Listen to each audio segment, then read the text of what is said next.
Yang hilang tuh jarum. Aduh, nampak kau jarum jahit tadi, mak nak menjahit. Sekarang bisa pula Harun Masiku hilang. Habib Rizik dicari-cari kesalahan, sampai tak ada lagi pasal yang bisa menjeratnya, dicarikan pasal keramaian. La ilaha illallah. Ustadz Somad bisa jadi. Gus Nur dah masuk, Ustadz Mahir Tualibi dah masuk. Siapa lagi yang udah masuk? Itu di SMS tadi saya tadi. Hati-hati mat, nampaknya kau tak lama lagi gitu. Saya baca. Baru aja tadi ya.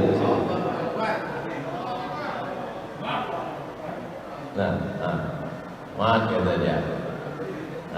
Ustadz Mahir dah masuk, Ustadz Gus Nur masuk, nampakku kau tak lama lagi gitu. Saya nih paling pantang ditakut-takuti.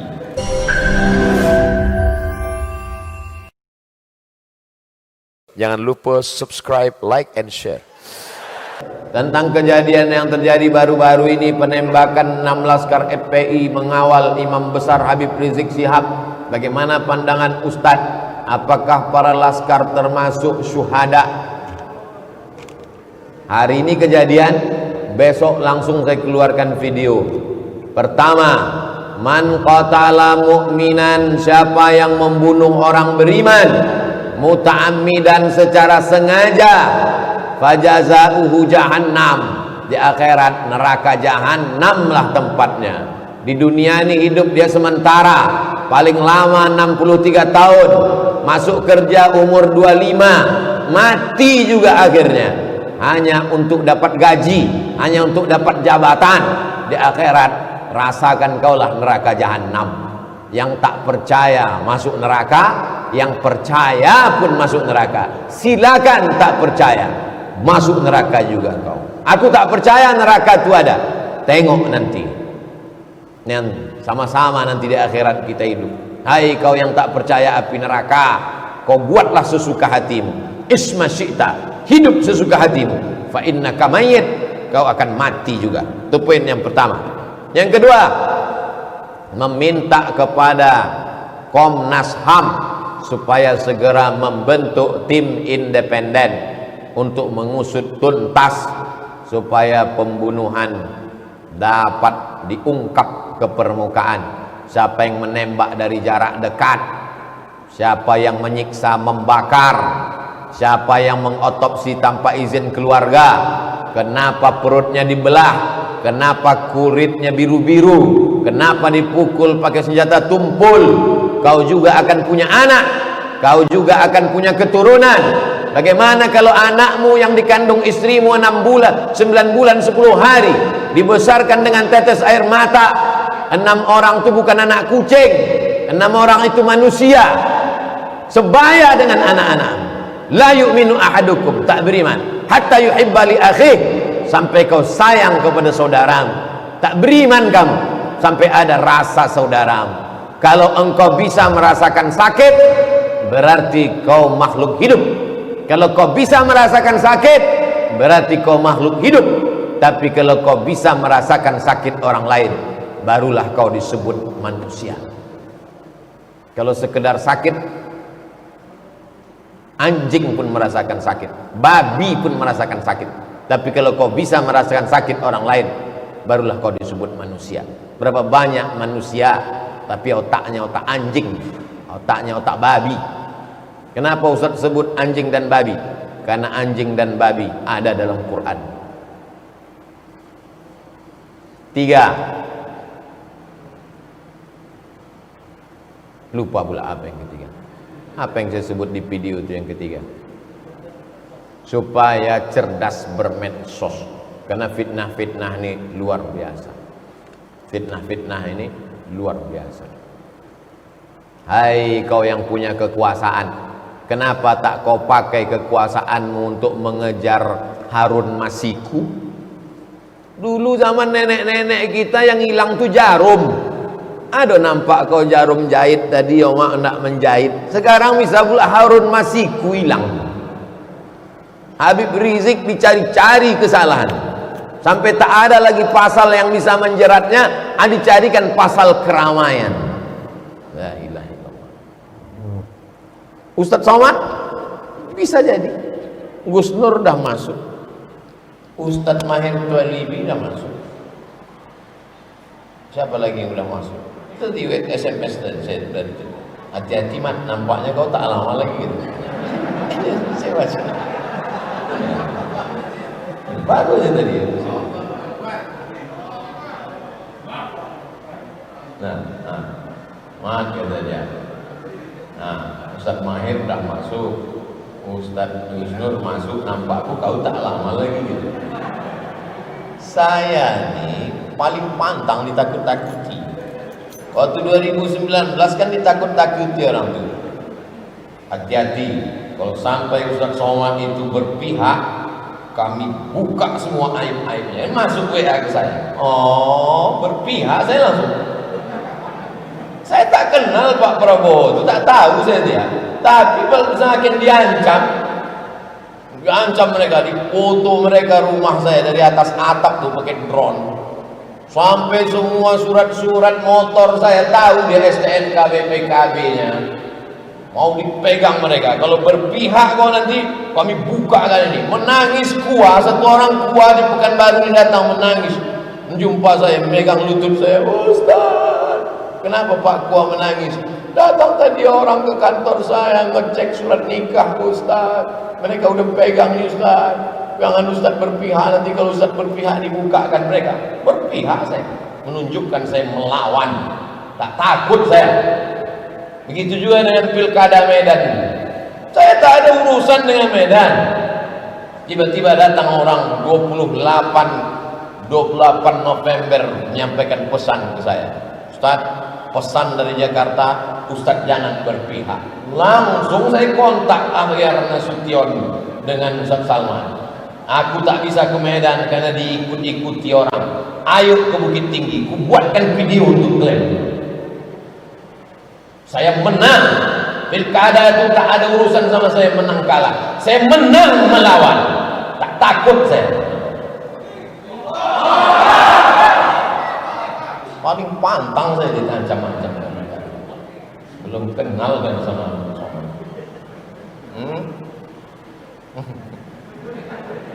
dah jelas. Ketika masuk masjid, waktu iqamat sudah dekat. Saya ingin sholat tahiyatul masjid dan qobliyah. Apakah bisa satu sholat dua niat, atau mana yang didahulukan? Sholat sunat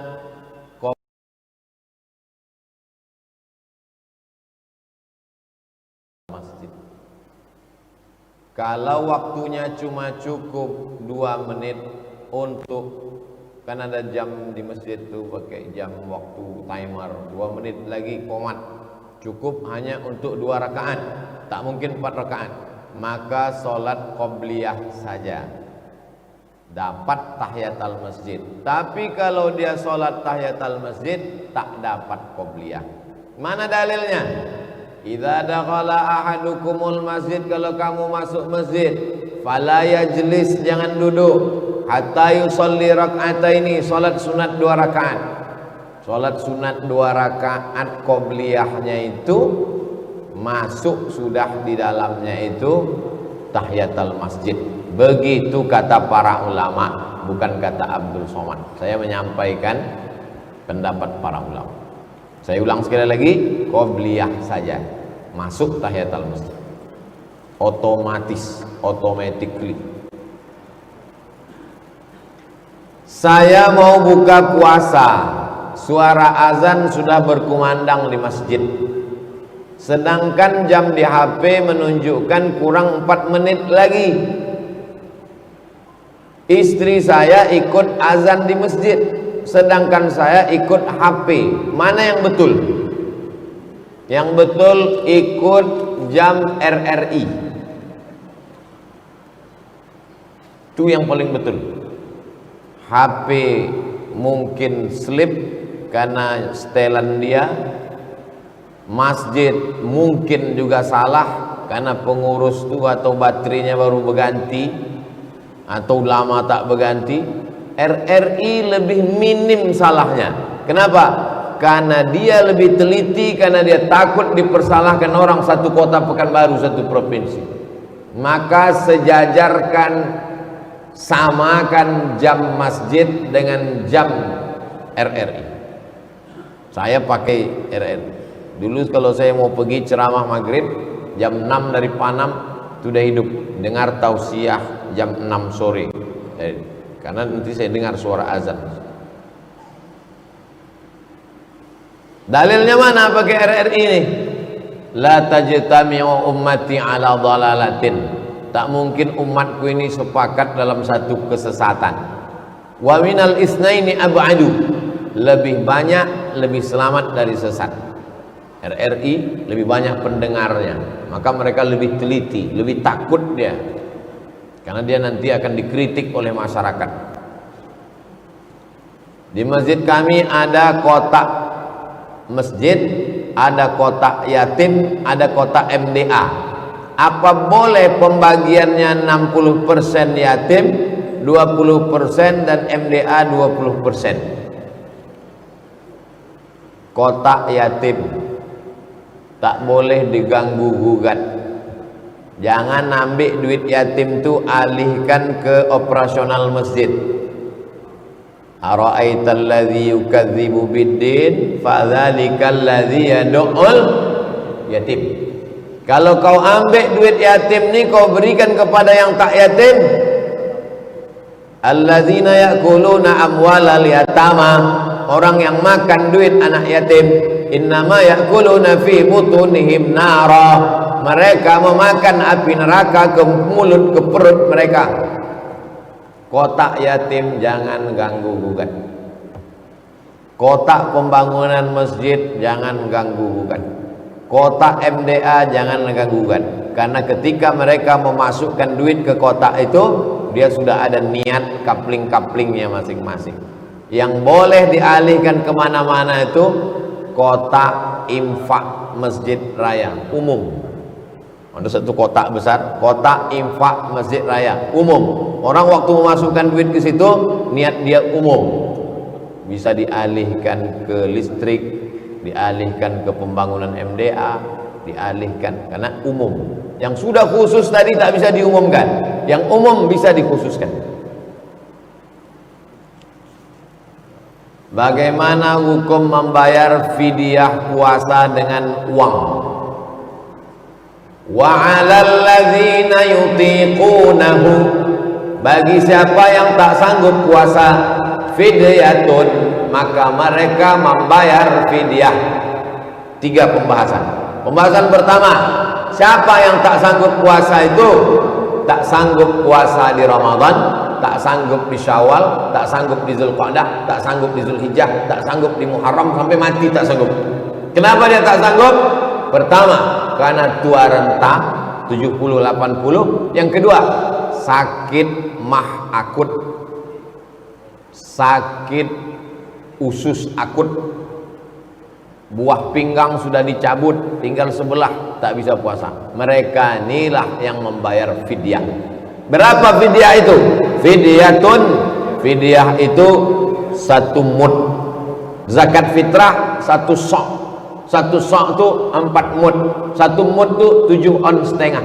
Batas minimalnya 7 on setengah. Jangan kurang dari 7 on setengah untuk 1 hari. Tapi yang paling afdal adalah kasih makan fakir miskin sehari lengkap. Makan pagi, makan siang, makan malam, lauknya, cuci mulutnya, buahnya, bagus. Kalau kaya, kasih per paket. Paket sarapan pagi, paket makan siang, paket makan malam, menurut standar Pekanbaru. Kalau susah, tak sanggup, batas minimal pakai fidyah 1 mud 7 on setengah 1 hari. Kepada siapa dibayarkan? Fidyatun ta'amu miskin, kepada orang miskin. Apa definisi miskin?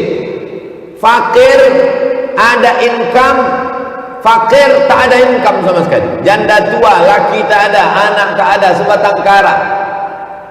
fakir, tak ada income. Miskin ada income tak mencukupi kebutuhan.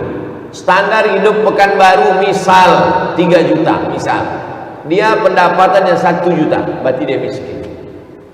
Standar upah minimum regional berapa? Di bawah standar itu miskin. Boleh dia menerima, kasihlah kita.